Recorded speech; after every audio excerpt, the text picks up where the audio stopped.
Well, good morning, everybody. We're going to continue the Ducks in a Row series, and today we're going to do my insurance and my things, or the possessions that your belongings that you have. So we will get started, and I will share the screen so we can look at the documents first. So as usual, the beginning of every section has a DocuFind. And so you're going to go through this list. Remember, you can always add additional. And you're going to look to see, do you have different types of insurance? So here's one, boat and watercraft insurance, right? So let's just say you don't have that at all. So that's what's happening here. There we go. So that's not applicable. So that would go under the NA column. And then let's say that you do have flood insurance, but you couldn't find the policy. So you could click pending there. The clicker is taking a little time.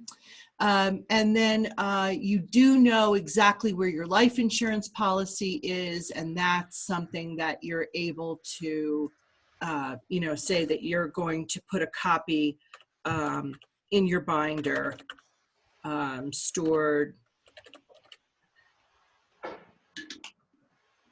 in the safe, just wherever it's located. So remember, this document is giving instructions to anyone who is managing your affairs and for yourself, so you know what's what.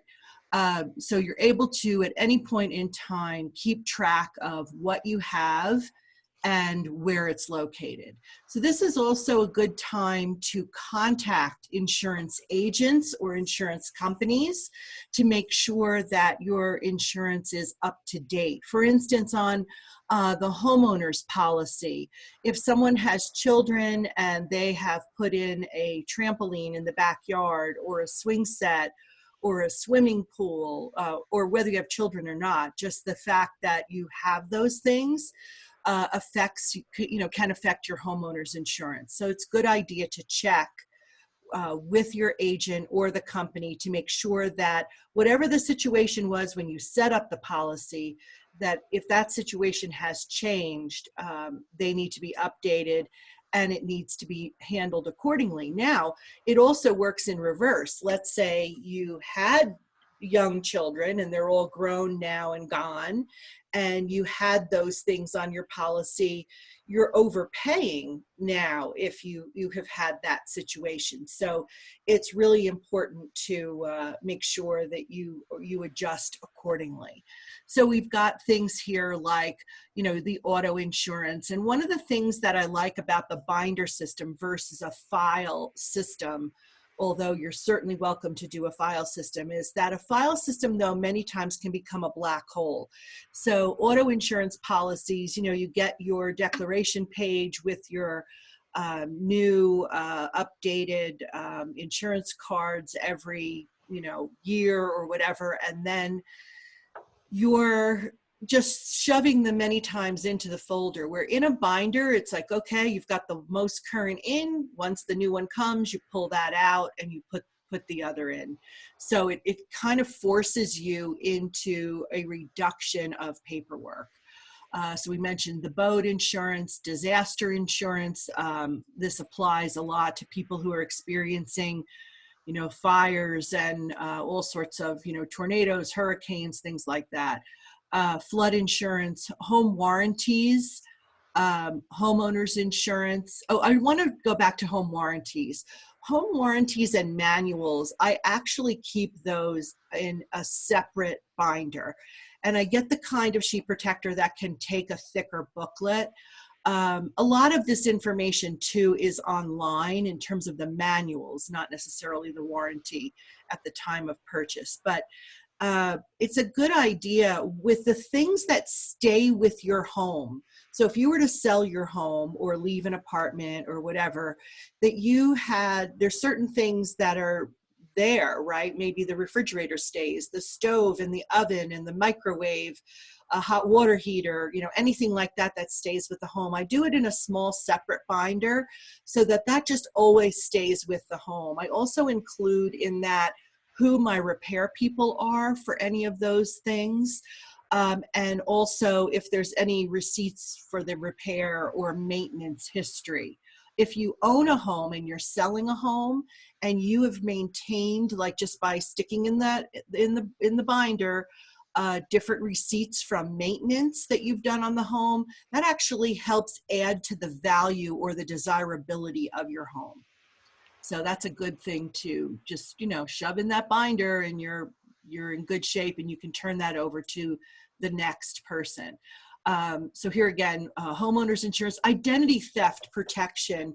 This is something that's not everybody carries, but it's pretty inexpensive and worth looking into. So you might want to talk to an insurance agent about that as well. And many times there are certain policies that comes with it today. So it's not a bad idea. Keep track of any of your claims that are associated with any particular policies. And then we're going to talk about the insurance summary form next. If somebody has a motorcycle, if you renter's insurance, if you have an RV or camper, there's special insurance for that. Other particular things that there might be special insurance or a rider for. That's something based on everybody's personal situation. So you have to talk to an agent or a company about that. And umbrella liability insurance is another one that's really important. If you don't have it, I would talk to somebody about that as well. And then there's the Veterans Administration also has life insurance for veterans. So those are just some of the insurances. I'm sure there's many, many more. And then, but just to give you an idea and knowing that everyone has individual circumstances and you have to really talk to an agent about that or a company about that. So any questions on just the list, so to speak? All right, I'm going to move on to the insurance summary form because this is really a good thing to do. I'll just mention, remember I mentioned that every section has the special instructions. So if you have anything quirky or unusual that you want to describe in here, you can also do that. Now here's the summary. So here's the list of, so here you would say maybe, I don't know, Mutual of Omaha Life Insurance or something, whatever the insurance company is. The policy number, the fact that it's, or I guess here you could just put life insurance and you can limit the words in this box. If they have a mailing address, a phone number, a contact person, the email, and the website. So if you can get that information for each one of your policies, I know that sometimes policies can get so old and still be, they're still active, but we tend to lose track of the, who's my contact person there at the company, or is there a contact person, or do you just call an 800 number? What's the situation? So with all your policies, as you're listing them and filling out as much of this information as you can, it's sort of a good time to say, let me do a little checkup on making sure that I've got everything right, I've got it all recorded. Many people, when someone passes away, a lot of issues occur in terms of life insurance policies, where some people have a lot of life insurance policies. They may be very small, but they have a collection of them that they've accumulated over their lifetime. Many years ago, and there aren't many of these policies around anymore. I don't know if they're even valid, but there were policies that people took out in case they got a specific disease like cancer or a heart issue. I mean, it was just very strange. They're really, really old policies. But anyway, it's good to list what it is that you have, make sure you know what you have, and make sure that it's crystal clear to anyone who's helping manage your estate, or if you're in need of, let's say for instance you had, we talked about this in the medical, if you've got long-term care insurance is one as well. That's one that's activated, you know, when you're alive. And so understanding that and how that works and when that comes into play is pretty important. So any questions on listing the insurance policies? Okay. So that's really it for insurance. This is what we're going to get a little more in depth into your things, or really it's doing a home inventory. This may sound a little overwhelming, and it can be, but you can take your time with this and, you know, do it at your pace. But it's really, really valuable for a lot of reasons. So again, this is the doc you find. You're going to say and list, you know, things here. Oh, I've listed here the warranties and manuals again.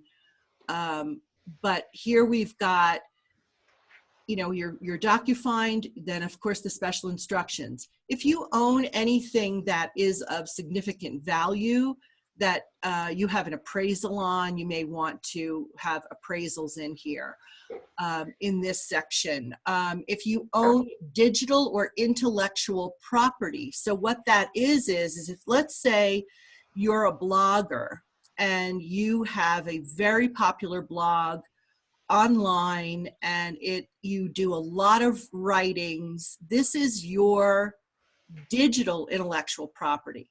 Other intellectual property would also be like if you've written a book, or you've written a process or a system, or, you know, anything that has come from your brain onto some sort of form, in video, in written form, you know, and at the library, they can certainly describe to you all sorts of intellectual property, because that's what a library is filled with, is people's intellectual property. So it's a good idea here to list what you have, where it is, if it's digital, what's the URL, how do you get there, what's the password, you know, all of that type of thing. So we're going to go into how to do a home inventory using a home inventory list, photos, potential receipts, and a video. So we will start. Again, there's the special instructions. Okay, so this, don't worry about seeing this. I'm going to kind of read through this a little bit, but you're going to get a copy of this, so you don't need to worry about it.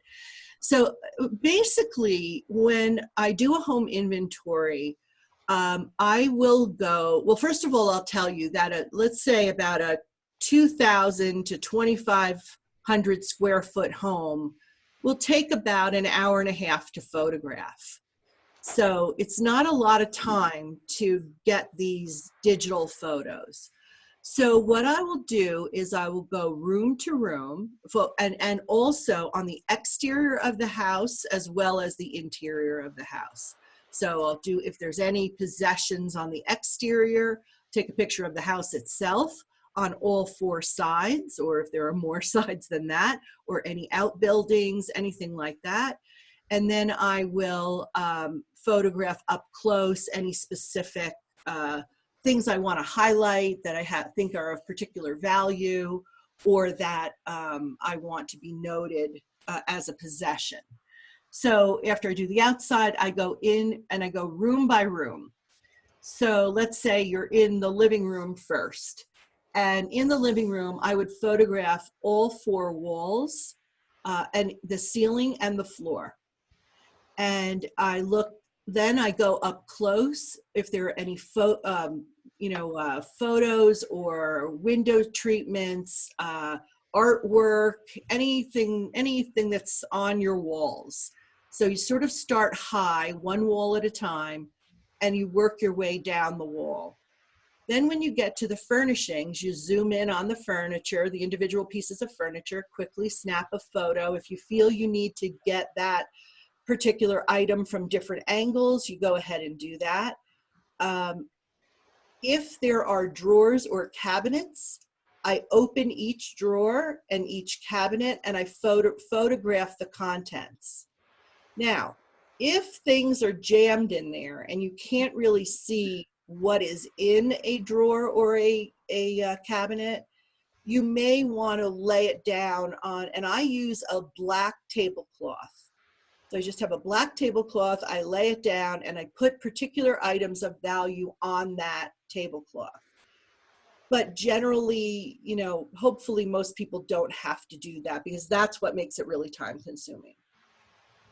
Then it's the same thing. Like say I go into the dining room and there was a china cabinet. I'm just going to photograph sections of a shelf at a time. So I can zoom in, get a nice clear picture, and limit the amount of items in the photo.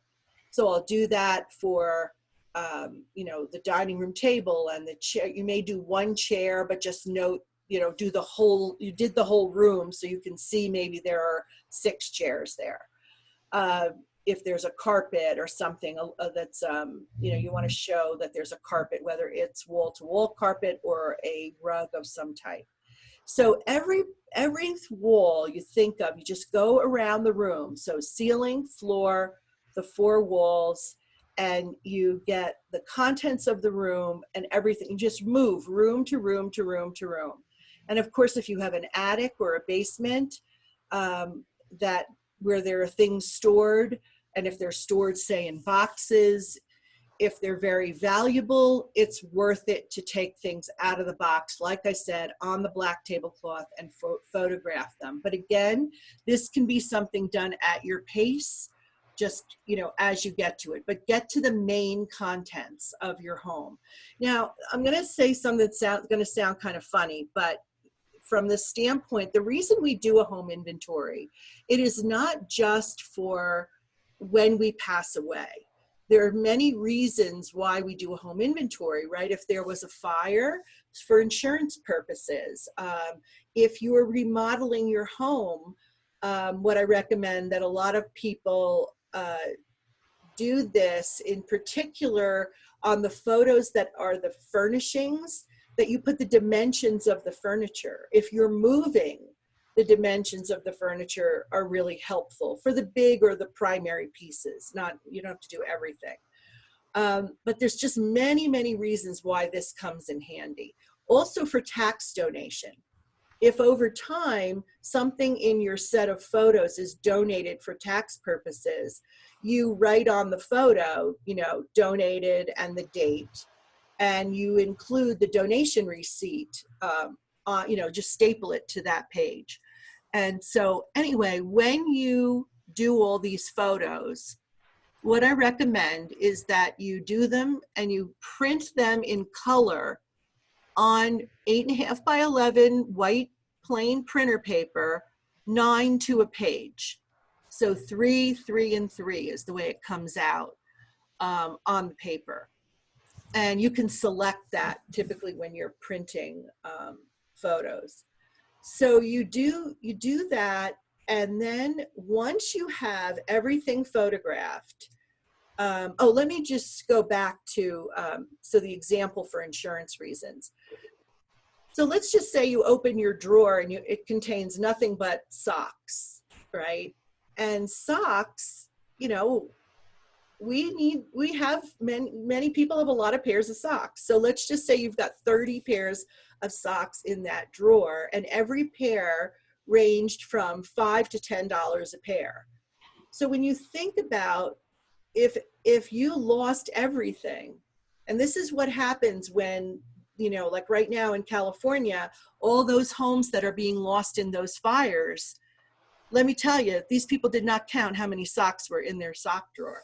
So to be able to say that on average, I maintain about 30 pairs of socks and have a photograph where that appears to be the case, this now becomes your evidence to an insurance company of everything you owned, where a lot of things that are considered are always the big things, right? I had a sofa, I had 2 chairs, blah, blah, blah.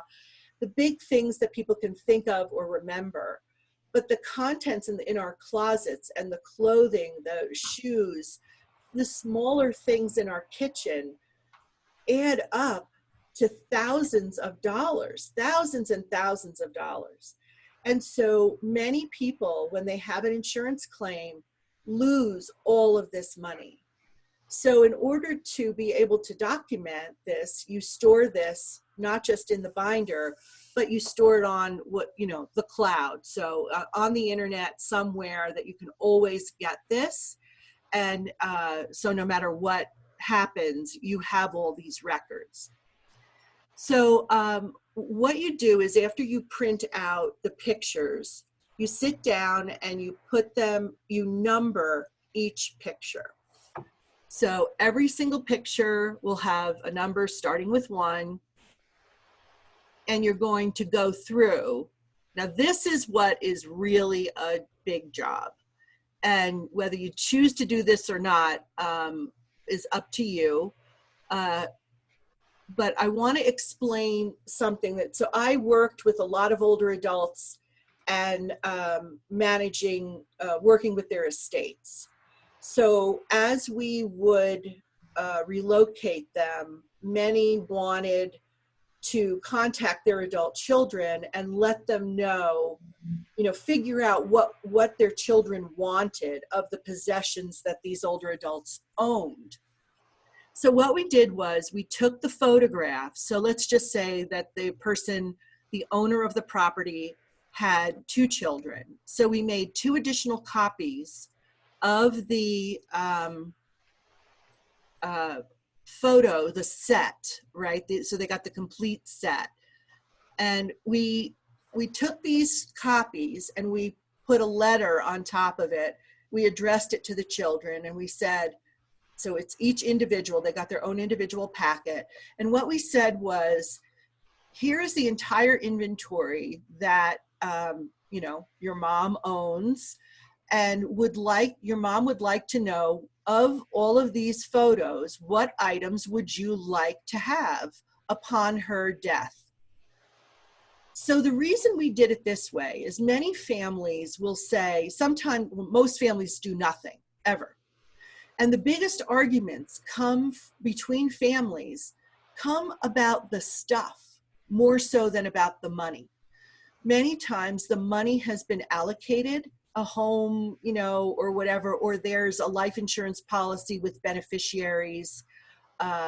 So, you want to be sure that the stuff has a place to go as well. So what happens is that by doing this separately in their own homes, not in front of any other family members, they're able to say honestly what they think and feel and truly want, as opposed to a mom saying, oh, here's a bunch of sticker dots, you're yellow and you're blue, and you go stick it on whatever you want to have. Well, guess what? Those dots are going to fall off over time. Nobody's going to find them or remember who wanted what. And then you're also in a really weird position. Like, well, Mom, I don't want to be like identifying all your stuff that I want in front of you. You're not going to say that, but that's the feeling that a lot of people have.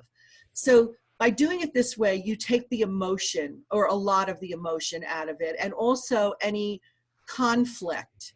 So what the letter states is that you go ahead, you as the adult child, you mark what you want, and in the letter it states if there are duplicates. So if the sister and the brother both want the same item, the parent, the owner of the property, will select where it will go. And then they make the decision, the owner of the property, and state it in the letter. Are they going to tell them who gets what while everyone's alive? Or are they going to say, you'll know at the reading of the will? You can handle it any way you want to handle it. So let's go back to the share and this document, and it really kind of clearly will state how and why this is important. So let's just say, so this is my thing, so I would make sure that my full legal name was here. And item 1 was my father's blue chair that I had, that the family calls it Dad's blue chair. So item number 1 would be, you know, Dad's blue chair.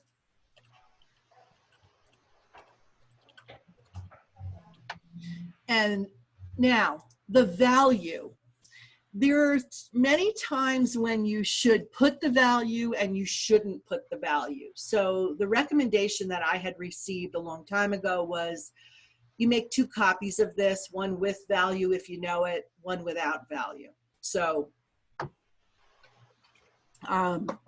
it's you know, it can get tricky. So I leave this optional to you. I leave this to you to talk to a financial person or an accountant or an insurance person as to whether or not you should state the value.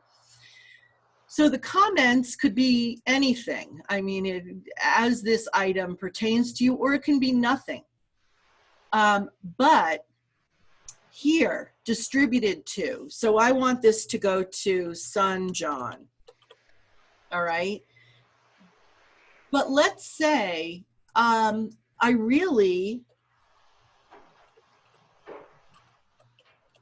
don't care. I don't care what happens to this thing. It is really important to say, I don't know, I don't care, sell it, you know, whatever. And there's a really important reason for that.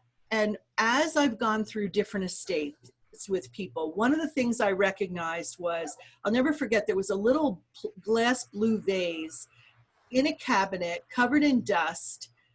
2 sisters were fighting over this. And the value of that vase might have been under $10. I mean, it wasn't, but the fight was that one had given it to the parent and the other said that the parent said that they could have it. So parent might have forgotten which sibling gave it to them, you know, like who knows. But the arguments that come from these things, whereas if it shows clearly, mom didn't care what happened to this, or mom wanted to sell it, or mom didn't really know what she wanted to do with it at the time that these documents were drawn up.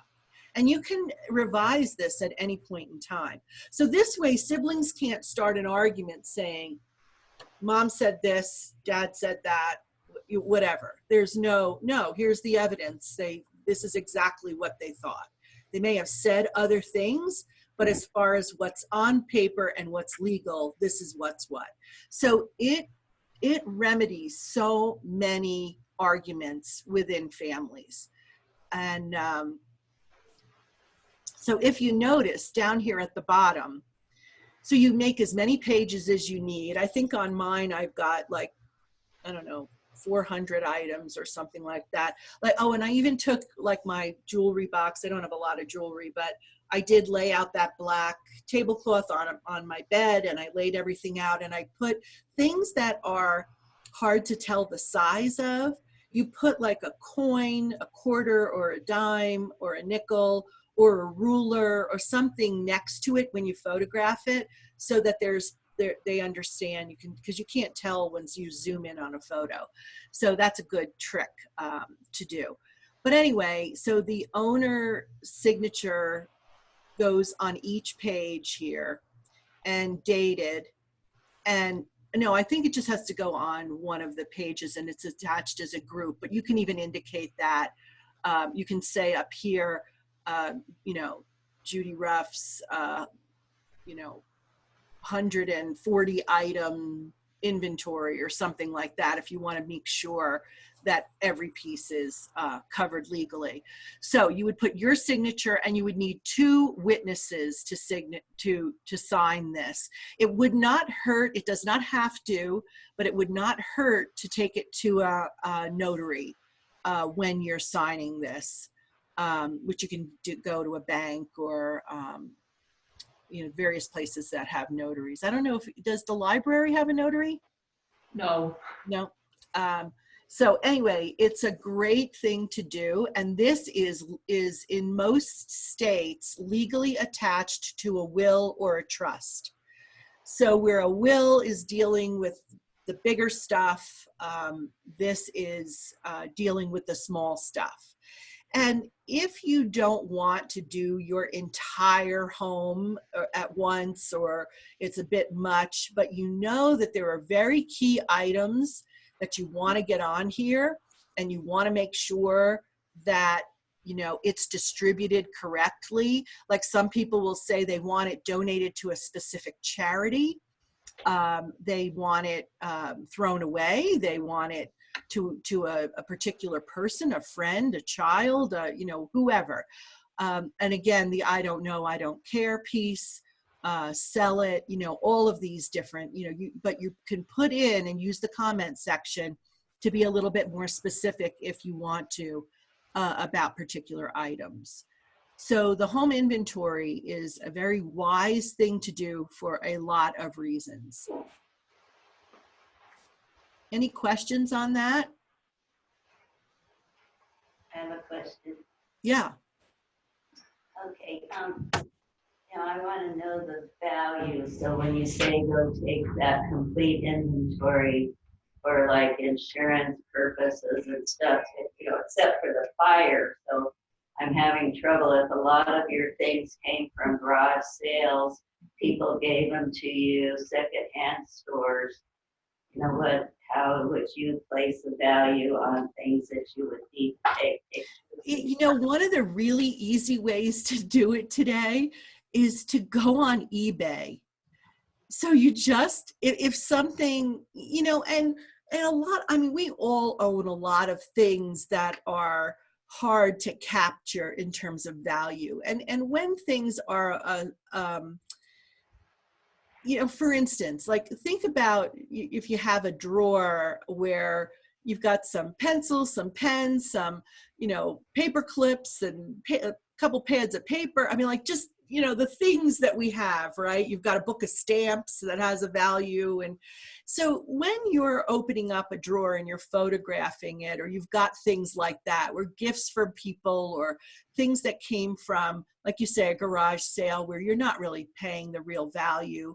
That is, if you know what you paid for it, that is the value that you paid, you know, so that, from the standpoint of you getting it, that's what the value was at that moment in time. But yeah, it's a little tricky, and don't make yourself crazy about this, because you want to first, you know, I would almost say go to the big stuff first and work your way down. But in your photographs, like I said, if you just quickly open that sock drawer, do a count, and say, because it depends what kind of policy you have. Is your policy on your, like if you have a home or renter's insurance, is it on replacement value versus another value, you know, the purchased value or at the time or whatever? Like if I bought something 20 years ago, but today, you know, at $10, and today it would cost $25 to buy, you know, do I have the type of insurance that gives me the $25 for it for the replacement value versus what I originally paid? So it's a guesstimate, and that's understood that that's what this is. The only way that you can prove value is if you go on eBay, you find the exact item, and you can print out a dated, because when you print it out, it'll usually put the date on the copy, and just stick it behind the page, staple it to the page that has that item on it. Or if you have the actual receipts, that's another thing you can attach as well. So I know I didn't really answer your question exactly, because it's tough. It's really a hard thing to figure out when they've come from as gifts or other resources. But today, eBay is one of the best sources. Also, just even on Amazon as well. So you can see if you can find the exact item there. Any other questions? Okay. So that is the home inventory and the insurance piece for today. it is something that is really, it's one of those things that when we get into trouble or certain circumstances in our life, that really comes in handy. So to be on top of your insurances and to be on top of your possessions, knowing what you have and where it's going to go, is important. And once you do this, it's done. And you can always update it and change it, but the bulk of the work is finished. And then as you get rid of certain things in your home, something might break and just get thrown away or replaced, a bed or a sofa or something large, or some things that are small. You just snap a picture of the new and stick it in there. If you've replaced your television or a home appliance of some sort, just snap a picture. And all I do is I just take a marker and put an X through the thing that's gone. And then I'll just put an individual picture of something new. I think it's easier for those of us who are more established, I'll say, a bit more mature in that, so if you're someone who's in your 20s or 30s and establishing a household, you're going to have to take the pictures a lot more frequently because you're building your life, where many people who are more in midlife or older maybe the purchases aren't as frequent. And so therefore this is an easier task once it's done. So it depends where you are in your life. Also, if you're downsizing, this is a great tool for that as well, to keep track of what you've sold, given away, donated, and then where, when you finally downsize, then the photos that you have, I would retake in a new location. So if I moved, I would do a whole another set of them. So any other questions about insurance or your things? Nope. All right. Well, have a great weekend, and we will come together next week. Yes, thank you. All right. Bye-bye.